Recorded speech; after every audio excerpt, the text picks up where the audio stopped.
De Eva a Maria, a Mãe Católica, Frei Jean Dominique Fabre. Prefácio. Quando eu li pela primeira vez De Eva a Maria, de Jean Dominique, OP, senti-me em casa. Uso a expressão tão conhecida numa tentativa de expor o sentimento que me ocorreu nesta ocasião e que só se fez confirmado nas leituras seguintes. Numa primeira análise dessa espécie de comunhão que sinto com o pensamento do autor, poderia atribuí-la ao fato de nos conhecermos, de termos tido bons momentos de convivência, de termos desenvolvido uma amizade sacerdotal e religiosa. Isso tudo é verdade, mas não explica o que eu sinto com este livro.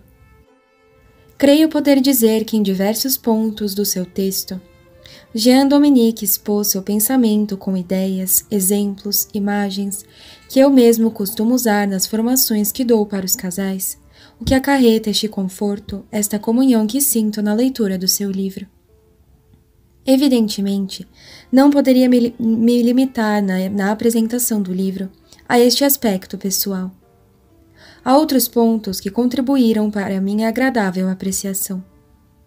Um deles é o fato de o autor ter conseguido tratar de um assunto tão presente em muitas obras publicadas, sem cair nos escolhos que outros não souberam evitar. Um desses obstáculos aparece na simples reedição de livros dos séculos XVIII ou XIX, que são corretos na doutrina, porém antiquados nos costumes, na linguagem, nos exemplos. Tornaram a leitura pesadas por excessos de exemplos, pecam por um casuísmo pouco convincente para as almas de hoje. Apesar da boa intenção, esses livros se tornam pouco atrativos, exigindo um esforço desproporcional para se terminar a leitura com proveito. Em alguns casos, esse tipo de leitura vem também carregada de excessos nas exigências morais que ultrapassam a questão da moralidade, invadindo a região dos costumes que variam com o tempo e com o lugar. Como aquele famoso livro do século XIX, muito em voga nas regiões de missões, em que o autor proíbe as mulheres de pentear os cabelos. É claro que não sobrará uma só mulher atual que continuará a leitura após tão extravagante obrigação. Uma coisa é ensinar-lhes a controlar sua tendência à vaidade corporal, outra coisa é proibir o asseio normal de qualquer pessoa de bem. Outros doutos livros publicados exigem um tal estado de espírito para serem lidos que raramente se encontra uma mulher inclinada a saborear as longas e arcaicas elevações que floreiam e rodeiam assuntos repetidos ao longo de dezenas ou centenas de páginas. E as pobres mocinhas que preparam seu casamento nos dias de hoje se sentem entediadas, perdidas, aborrecidas por não encontrarem ali uma formação espiritual viva e estimulante para o seu novo lar. O livro de Eva Maria, ao contrário, oferece a elas justamente o que falta naquela literatura antiquada. Princípios perenes examinados diante das práticas comuns de um lar católico atual, os quais apresentam soluções realistas, verdadeiras e que não fogem ao bom senso. É comum encontrarmos nos padres fiéis à tradição a preocupação pela formação dos casais, para que eles saibam imprimir em suas casas, nas famílias católicas, os critérios universais que regem a vida da família, além dos detalhes particulares que formam o conjunto de costumes herdados dos antigos, mas vividos dentro do contexto atual. Creio ser de Chesterton o pensamento de que o homem é um animal que caminha resolutamente para o futuro com os olhos postos no passado. Procura os princípios, os critérios, nos pontos que permanecem invariáveis ao longo do tempo. Por outro lado, vive no seu tempo de acordo com as práticas lícitas, boas ou pelo menos aceitáveis que emanam da sociedade em que vive. Assim é que os casais atuais devem conhecer os critérios que estabelecem a ordem da autoridade e a ordem da caridade dentro do lar.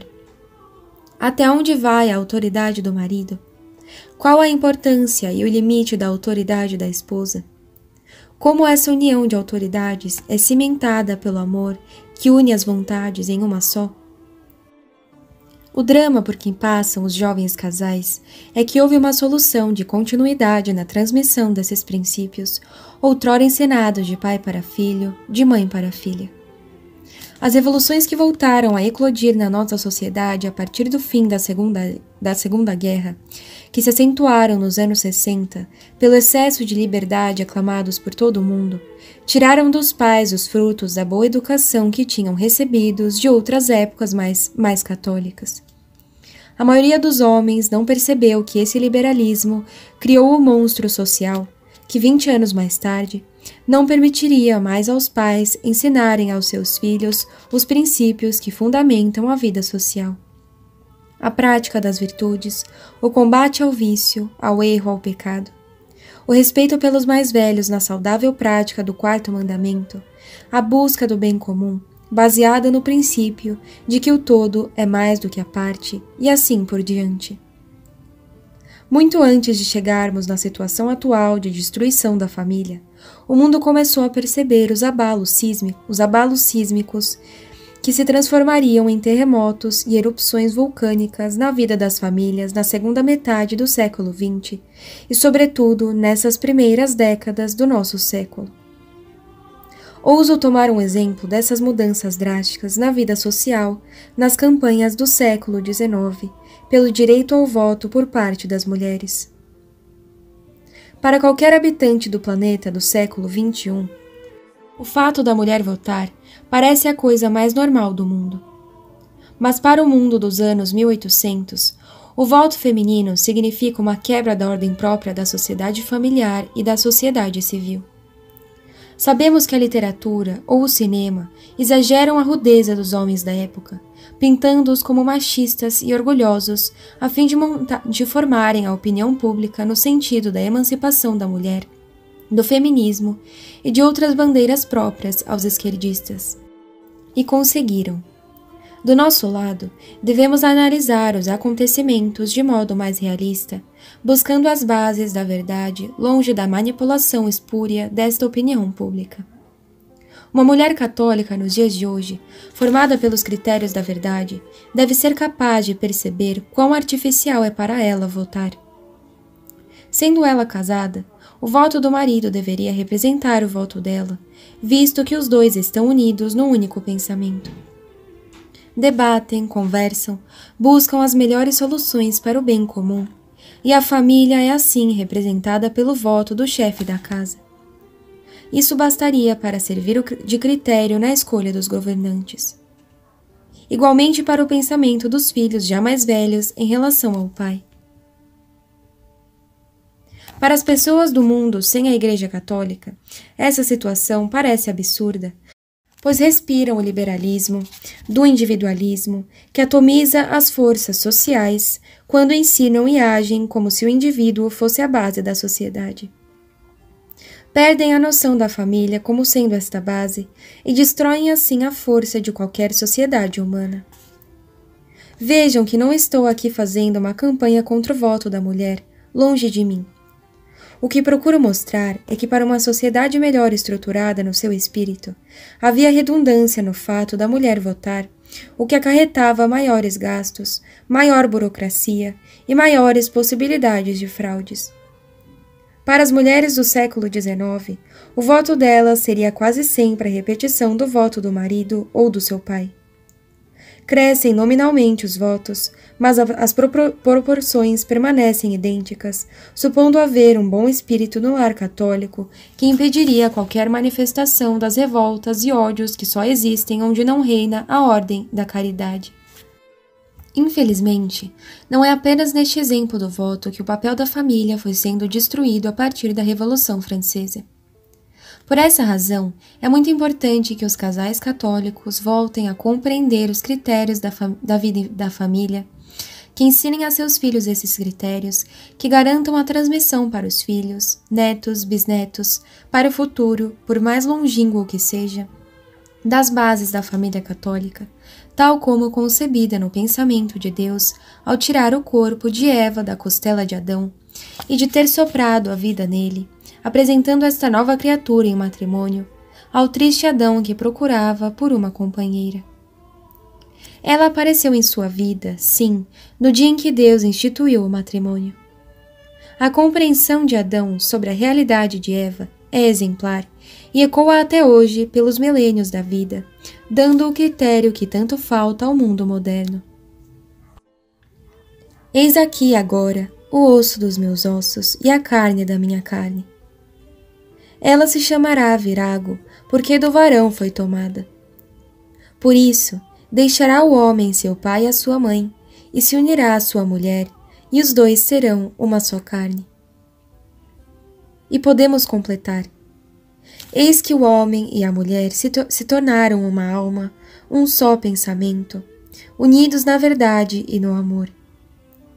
Longe das falsas emancipações que só serviram para rebaixar a mulher do seu lugar de honra, como nossos leitores poderão perceber na leitura deste livro. Toda a realidade da vida da mulher encontra, nas reflexões deste livro, a ilustração mais adequada à formação das mulheres de hoje. Mas o autor eleva seu pensamento a patamares ainda maiores quando busca na Virgem Maria o modelo de todas as mulheres.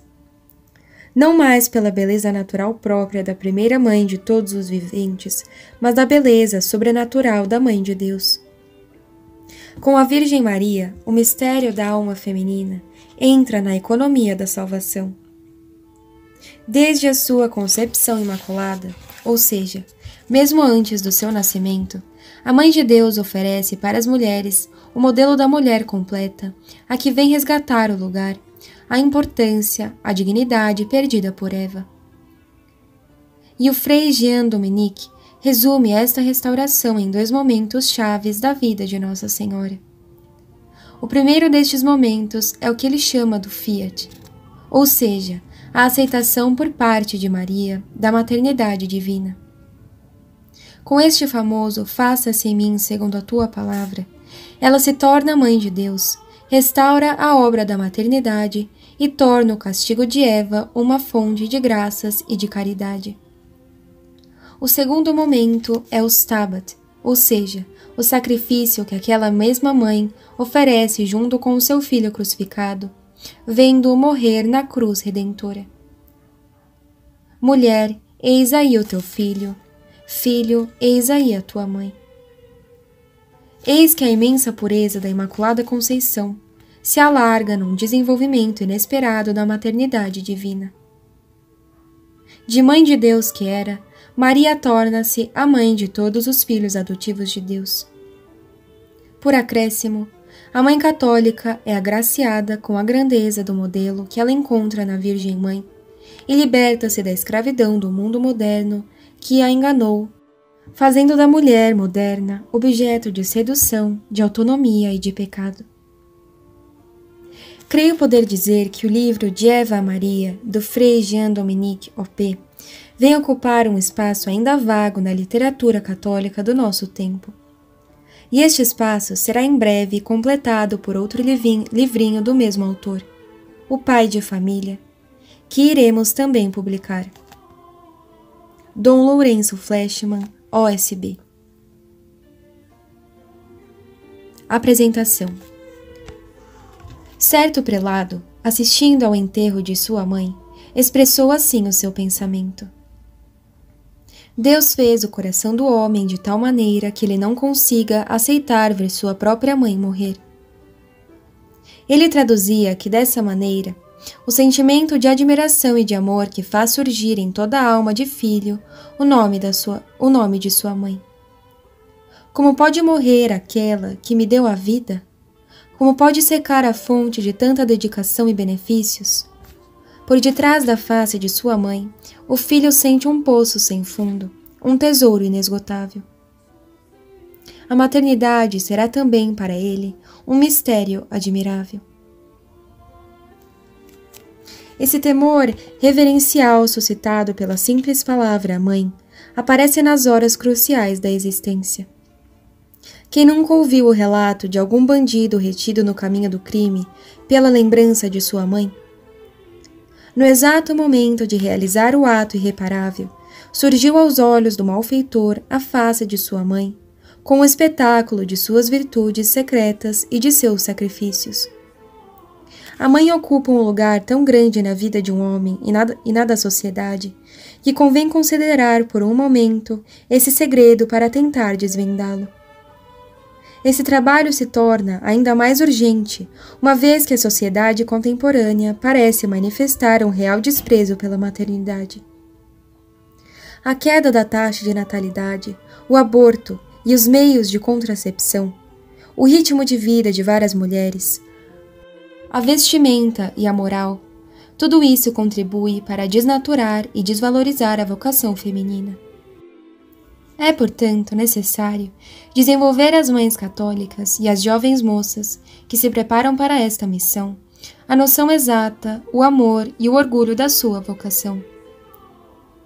As Sagradas Escrituras são uma preciosa ajuda para aprofundar este assunto, apresentando os dois exemplos mais eminentes de maternidade católica: o de Eva, primeira esposa e primeira mãe, e o da Santíssima Virgem Maria, a Santa Mãe de Deus, bendita entre todas as mulheres, revelando assim os grandes eixos da vocação da mulher e da mãe católica. Não se trata de esgotar aqui tudo sobre a vida da mãe de família, nem de dar todos os conselhos práticos que ela teria o direito de esperar, mas de esclarecer, à luz da fé, a grandeza e os deveres da maternidade católica.